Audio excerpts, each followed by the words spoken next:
Welcome to Women's Wealth and Wellness Unleashed.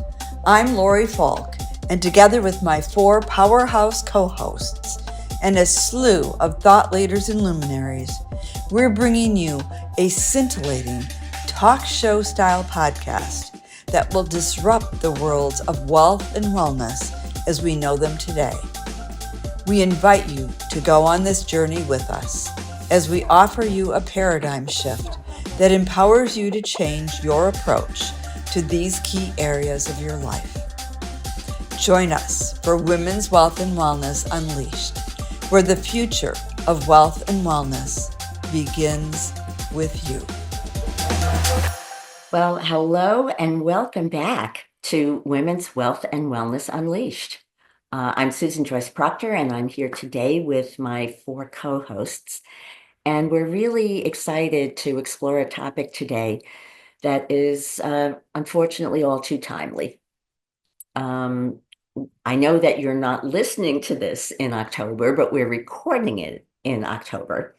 And October is the month with all the pink ribbons that we see. And it's the month that is usually described as October Breast Cancer Awareness.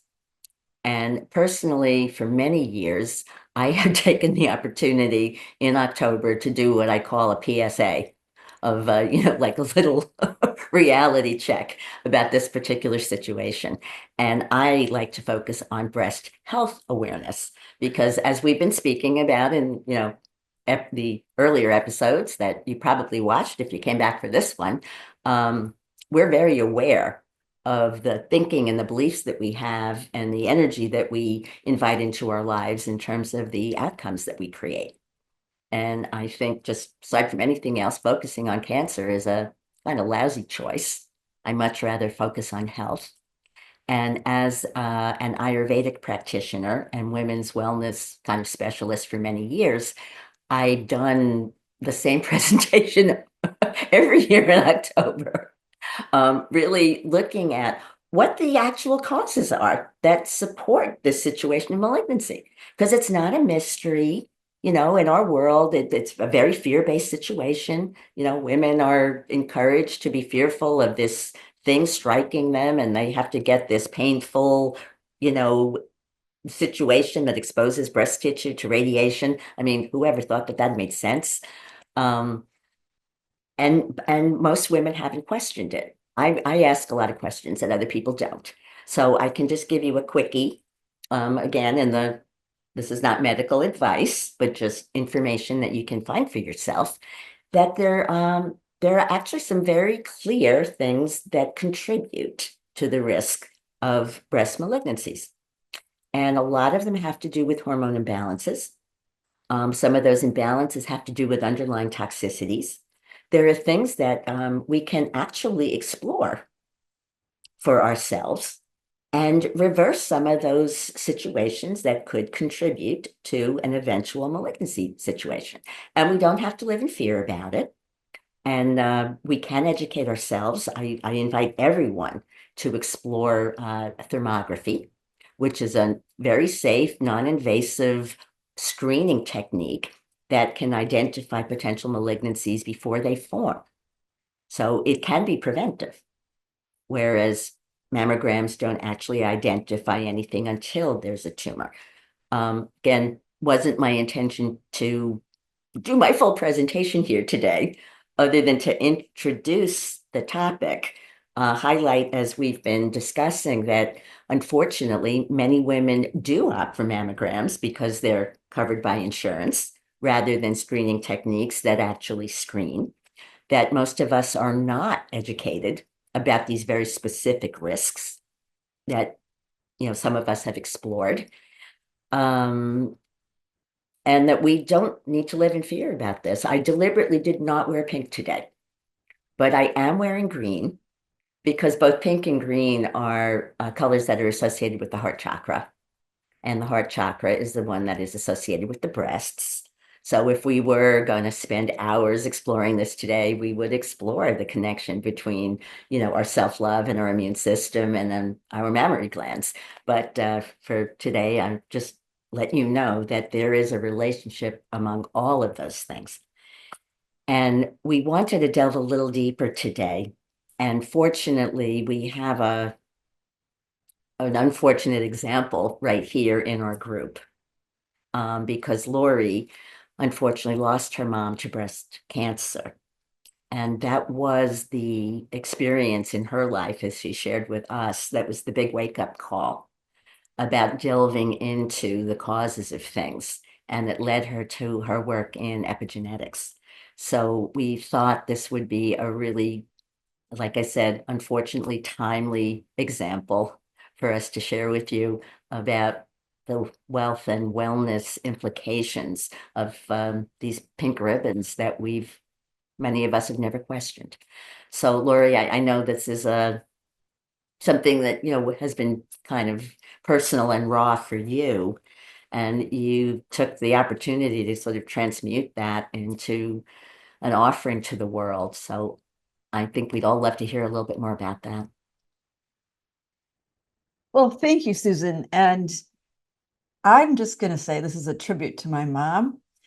And while it was very difficult to lose my mom when I was only 23 and she was barely 49, and certainly all that that entails, what I'm going to tell you today is the upside of all of that and the good that came from all of it, and perhaps the good that I get to do in the world as a result of all of that. So I think anytime that we can take the tragedies in our lives and turn them into uplifting, love-filled adventures, Gifts. You've created a right? gift in It's a that gift. for Yes, two. it's a gift in strange wrapping paper. So, I was only 18 when my mom was diagnosed. And I spent a lot of afternoons home alone with her because I was in college and I went to school in the morning and no one else was home. And she would share with me her emotions around it. And most of her emotions were fear. And she was afraid she was going to die. She was afraid she was going to die, especially when her dad died a couple of years in to lung and colon cancer. So the fear is magnified then. And all I remember was saying, Mom, if you think you're going to die, you're going to die. If you think you're going to live, you're going to live.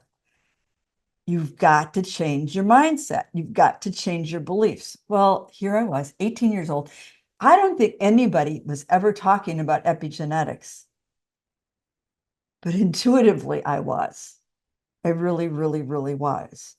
So, in a nutshell, epigenetics. I'm going to give you really a 1, 2, 3 ABC version of this, okay? We have for decades thought that it's our physical DNA that decides whether we're going to contract a specific illness or ailment. But in fact, those genes do not have a brain and they can't turn themselves on and off. So it's the environment that the genes are in that determines whether they get triggered or activated and become an actual disease or illness. So when we're looking at the environment that a gene is floating in, it has everything to do with, diet, exercise, nutrition, thoughts, beliefs, and emotions. And that's the kicker, thoughts, beliefs, and emotions. So there is actually an epigenetic emotional root cause behind every ailment. Didn't know that back then, but subsequently I learned it. I happened to have a friend who was suffering with glioblastoma, and he wanted me to do some subconscious belief clearing work with him.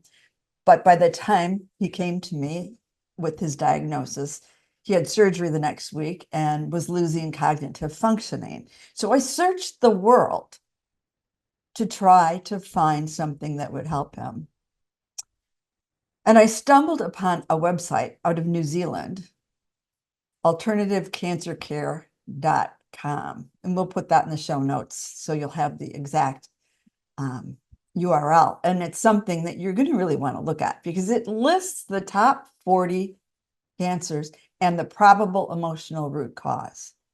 So this was an opportunity for me to really take a deep dive and look at what was going on with him and look at what had gone on with my mom and see if it made any sense. Like, if could I take this science and really bring it home to the experiences I had and was having in this lifetime. So when I looked at the emotional root cause of cancer of the left breast, which was my mom's primary cancer, it had to do with a conflict with the mother. So, wow, like conflict with the mother. Now I got to dial it back because it usually happens about 18 months prior to diagnosis. I had to dial it back to when I was 16 and try to figure out, was there a conflict that my mother had with her mother that could have triggered this? So it's not going to just be, we had a fight about money, right? This has got to have to be something big. Well, there was something big. I used to spend almost every weekend with my grandparents because I just really adored them so much. And I related to older people more than people my age. So I literally hung out there on weekends. And this one particular weekend, it was the first weekend of spring. And my grandma and my grandpa and I had gone to a tavern. They were going to have beer. I was hanging with them. And my grandpa leaned behind me and tapped my grandma on the arm and said, "Happy anniversary, dear." And I thought, huh, I'm like, it's your anniversary? I never knew that. And my grandma's like, "Jerry, shh." She's shushing him. She doesn't want him to mention this. The cat's out of the bag. It's their anniversary. So I go home on Sunday and I'm like, "Mom, is there a question? We always celebrate yours and dad's anniversary. Why do we never celebrate grandma and grandpa's?" And she said, "I don't know. We just don't." And she said, "Why are you asking me this anyway? It's not until the fall." And I said, "No, it was this weekend. It was yesterday." And her eyes got like really big. And she said, I think you're mistaken. I said, "Well, he said happy anniversary." Anyway, long story short, she went to see her mom that week because every Thursday she went and did the books for my grandpa's business. And she was there alone with her mom. And she confronted her mom. Come to find out that my grandparents had gotten married 6 weeks before my mother was born, which was kind of a big deal back in the day, Yes. right? Huge. And not only that, but my mom, her whole life, had thought that she wasn't wanted. And she always felt like her younger brother, who was born 5 years later, that they loved him so much more, that they adored him, that, and she never knew why. Well, all of a sudden, like, she was now convinced that she had never been wanted, that she had screwed up the whole plan, that she was just a worthless piece of doo-doo because of all of this. And we know that's not true, but the fact of the matter is that's how she felt. So you can imagine, right? Imagine the impact that had on her emotions, which set off chemicals, which set off physical DNA, which the rest, as we say, is history. So to me, the gift is that it brought epigenetics home so impactfully for me. I knew this was my mission. I knew this was what I was here to help the world to understand. And it is something that is at the very focal point of all the work that I do, whether it's my visionary artwork, which actually heals at an emotional level, or it's the deep coaching that I do, working with people's subconscious beliefs and ancestral emotional DNA that gets passed on generationally. So if there certainly, look, there's no doubt. There have been many, many, many, many times, still to this day, that I miss my mom dearly. And I wish I could, have coffee with her, give her a hug, all those things. But if it at least led to me being able to help other women clear those emotional patterns, clear those subconscious beliefs, and bring this awareness forward so that more people can stay healthy and not trigger the physical DNA, then that's the gift in strange wrapping paper. And for that, Mom, thank you. I love you. Lori, I've known about your story, but I never heard it before. I never heard the part about your grandparents' anniversary. So I'm still taking that in. And what you shared was very powerful for me because it is my truth, that we are very whole beings and that we're impacted by our feelings and our memories and all of these things. That is so precise. And I of course, and I'm sure you do, want our audience to hear this in the context of, isn't it wonderful that we can discover this? Because, there could have been the potential to release and heal that at that time. I'm relating a little bit to today is actually a year since I lost my mother to cancer. And it wasn't breast cancer, it was pancreatic cancer. But I think as a bit of a tangent, it's important to remind everybody that quote unquote, everyone has cancer. There are malignant cells that the body produces all the time. And in a healthy immune system, where there aren't any of these other interferences, the immune system just takes care of them. The question is, why does that break down? Why is that allowed to proliferate?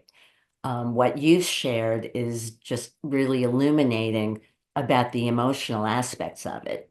I'm very interested in exploring that website, and I'm guessing, many people are familiar, like with Louise Hay and some of the, metaphysical explanations. This sounds a little bit more specific, but I would also remind us all, on the level of physiology, that the things that challenge our immune system from being able to respond robustly, and defend our physical being are things that we can control, Can including I ask a stress. question?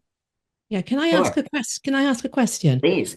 And as you ladies know, I come from a very different background, and I come from a very And we love you for that. absolutely, absolutely, and I think it's really important that we actually have differences in Points of view. opinion, yeah, points of view, etc. Um, and my question is, why are we seeing, and there's two questions in one to a certain extent, why are we seeing such a huge increase in the number of people who are being diagnosed with cancer? It's said that one out of every two people will be diagnosed with cancer in their lifetime. And coming back to what we spoke about on the previous podcast around choice, what different choices do we need to be making in order to increase our chances of being the one out of the two that doesn't get it, as opposed to, and I totally, my use of language is very immature there to a certain extent. Get it? Because I totally agree, Susan. We are all carrying malignant cells, and I've only learned about that relatively recently for myself. But cancer is not something we get. Cancer is just something that develops as a result of a set of circumstances. So I would love to understand why is it now that there is such a prevalence around it, and what can we do to improve our chances? I love that question. And what I'm going to propose is I'm going to provide an answer. And I think I want to hear what Jenny and Lori and Sherry would say as well, because I think we all have a really valid response to what you asked that we really want our audience to hear. Yeah. So I'm going to try to be brief. I'm going to say that I have a model, and I'm not going to share the whole thing in the interest of time. But what I always say is that the way the body was designed is to have an immune system that addresses these things. And as I said a few minutes, why does it break down? My model talks about good stuff and bad stuff, that our immune threshold responds to the good stuff we do of good nutrition and self-care and good sleep and all of that stuff. And it's reduced by the stresses of stress, which I started mentioning, which directly weakens the immune system, because we have to deal with that. Toxicity, which in the area of cancer is so key. And I also put inflammation there because research shows that cancer really can't develop without inflammation. And those three negative health factors are things that we can impact quite a bit. So to answer your question, and I'm being much more brief than I usually would, because I could go on for hours about this, I would say in our world currently, there are way more challenges. Life is more and more stressful. I mean, technology is wonderful. We couldn't be doing this podcast without technology. But, as somebody who's gotten addicted to my phone, admittedly, I'm aware of the stress of that speeded up experience that, life wasn't like that 20 years ago. The toxicity is much greater than it used to be. And again, the part of me that's a little more radical will say, and it was designed that way. Our food system has been designed to be poisoned. All of these things are happening because cancer is very profitable. And inflammation, again, there are many more factors in our world that contribute to that. So I'm going to stop here because I really do want the rest of you to chime in. But that would be my very superficial answer. And I do think it does answer your question, although not fully. Yeah, it does. So, Thank you. Jenny, I know you're all about cellular health. So I would love to hear what you would say to Leslie's question. Well, I obviously do have a lot to say, and Susan and I have talked hours and hours doing presentations about this. But it's, on the topic of epigenetics as well, what Lori was speaking into, the emotions that we hold on to, that we're not able to release, that we don't have the outlets that we need these days. And I think that stems back generations of, whether it's male or female, of stuff it down, don't talk about it. We have to hide our emotions and keep moving forward. So, as far as women and the breasts, it's anger, fear, anxiety that we're holding on to. These are the emotions that directly affect that, those tissues. And we will get more into how the cells work and how our emotions are producing these and triggering these cells in that way on another episode. But just the thoughts that cancer runs in my family, oh, my mother, my aunt, so-and-so in my family had breast cancer, so I most likely will get breast cancer. Just even those thoughts alone are going to directly affect those cells and your behaviors and how you live your life thinking, we all heard about Angelina Jolie, I think that it was, that had a mastectomy because she, her mother had breast cancer. So she automatically assumes, this is going to be preventative. That is not how it works. That is not how it works. And there's a lot of, there's a lot of negative repercussions to removing those tissues anyway, that people don't know as far as detoxing our bodies and those kinds of things. So, the energy is still there from those tissues. We've seen it. Right. I had my tonsils removed and I still get things that have to do with the tonsils because the energy is there. Yeah. I didn't mean to jump in, but Jenny, Keep going. I was going to say No, the same no, thing. keep Lori, going, Sherry. There's a lot on this topic that we could talk about. But I think it's really important for women to know that we will continue on this topic and disrupting, because at the end of the day, cancer, and this is a really disruptive statement, cancer is a symptom. Okay, so we have to kind of get in that mindset and start shifting our mindset that cancer is not this thing that happens. It's a symptom of X and X and X. And so again, we'll keep going on that topic, but I would love to hear from Sherry and Lori And as well. Jenny, I just want to jump in before I forget, because I heard this from a functional medical doctor, and I think it's a very good image and principle for us to hold. We know what creates malignancy, and so we also now know what uncreates it. And I don't think most people in our world hold that understanding that this is something that can be uncreated. So that's something I want to drop into the pond with ripple effects here, because it can. So sorry to cut you off, Sherry, but I just couldn't resist that one. no, it's I've been triggered. I guess a number of things. Number one, obviously, education, top of the list. What we're told, what we've been shown, and what we're not. As Jenny was talking, I had those things written down. I remember I had a cousin who took both her breasts off because they found the BRCA gene, and then everybody in the family panicked, and everybody was having these tests done because they thought it was a DNA, and what Lori was talking about, and I wrote it down as she was talking, DNA versus epigenetics. We're talking two different, the same result, but two different things, and realize that the whole focus of the medical health care disease management system is focusing on the wrong thing. They're focusing on DNA. How many people, oh, my mother's a diabetic, my grandmother was a diabetic, my great grandma, I'm going to be a diabetic, I am a diabetic, and they talk themselves into it as an identity. Well, yeah. And how much of that is the creation of it? We know that thoughts create.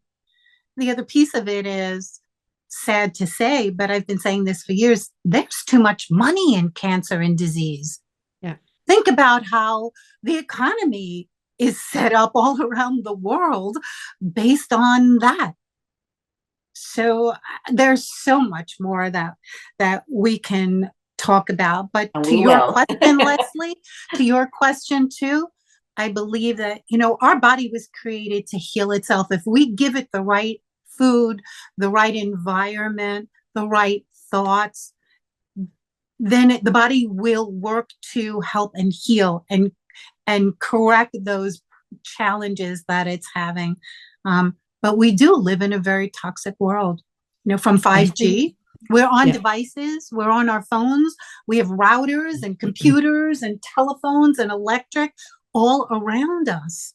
That has been proven to affect our cell and cell mutation.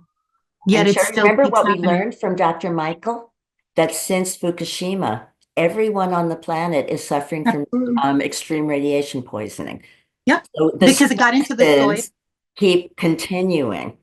And in terms it's in the soil, it's in the water, it travels. When something happens, it just doesn't say. There aren't walls that go up over a country or over a city or over a town that block radiation or block chemicals from going to the next town or next city.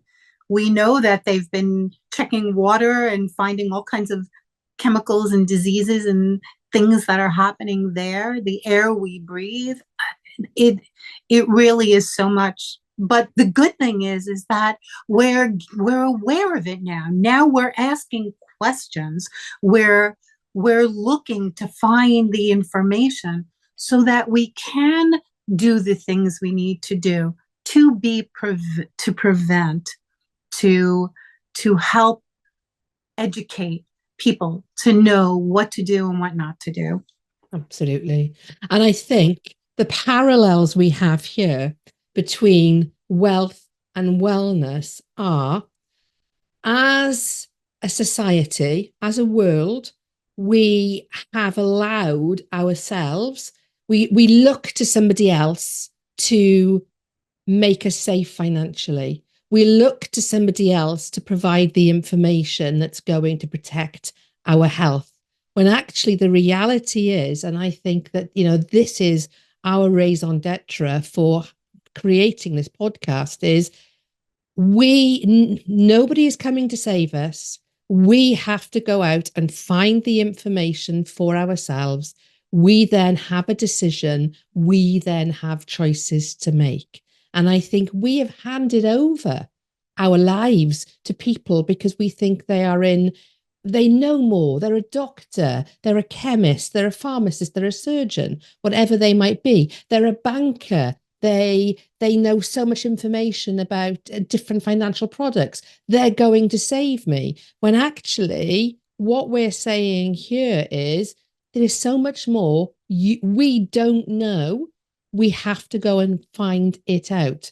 And I think that is so relevant in your message, Laurie, with regards to us being more present in our health, being more responsible, and not just sitting in front of somebody who we think has all the answers and just glibly follows what they say to us to do.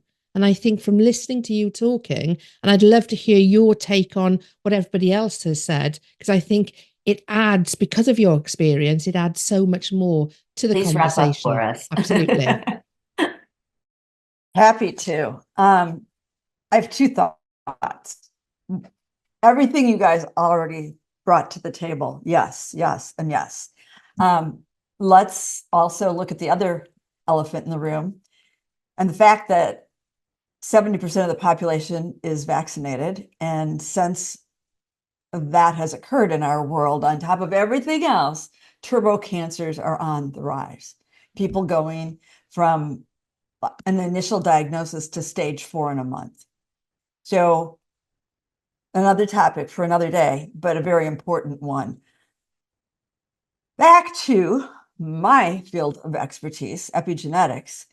Look, I'm not going to kid you. If you don't think that when I was in my late 20s and early 30s, I had that fear, oh my God, this happened to my grandpa, it happened to my mom, is this going to happen to me? Yes, I had that fear.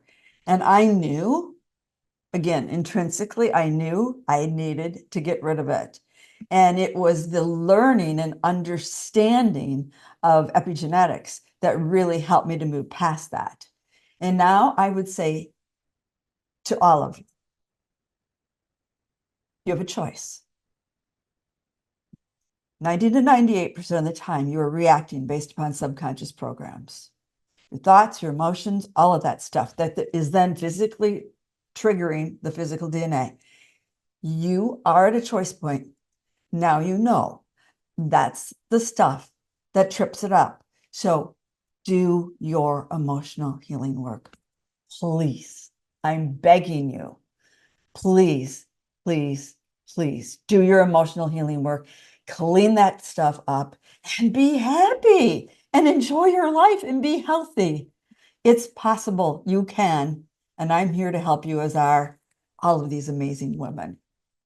Wow. So thank you. Thank all of you. I feeling a little emotional because this is an emotional topic.